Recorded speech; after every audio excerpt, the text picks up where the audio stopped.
I'm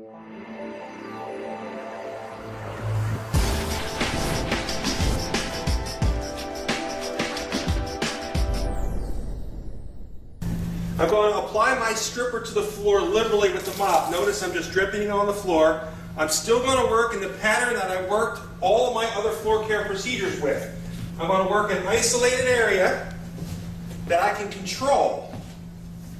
And I'm going to use liberal amounts, lots of stripper. Again, we want to get that stripper, that diluted stripper on the floor.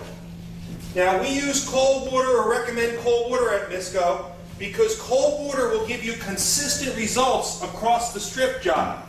If you think about it, hot water will make the stripper more aggressive, but it doesn't stay hot for long. Therefore, if I start here with hot water, by the time I get to the end of the hall, that water is going to be cooler.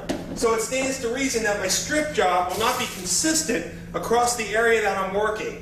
Also, we want the stripper to stay on the floor. We don't want it to evaporate too fast. If we use hot water, it's going to evaporate faster than if we use cold water. So again, in floor care at Misco Products, we recommend the use of cold water or room temperature water. Now this stripper is going to be very slippery, so I'm going to be very careful. And again, I'm applying liberal amounts of stripper. The key to a good strip job is properly diluted stripper, properly applied stripper, and proper dwell time. By dwell time, that means the amount of time we leave the stripper on the floor for it to break down the wax. While this stripper is working, and that dwell time is usually about 5 minutes, I'm going to continue to re-wet the floor if I have any spots that look a little dry. I don't want the stripper to dry on the floor, because if the stripper dries on the floor, I will have a big mess on my hands, and it'll take twice as much work to get it off.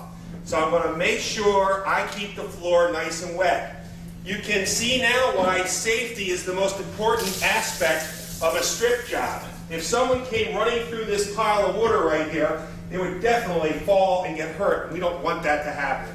So again, 5 minutes of dwell time, and while the stripper is dwelling, I'm looking for dry spots where I can add more stripper.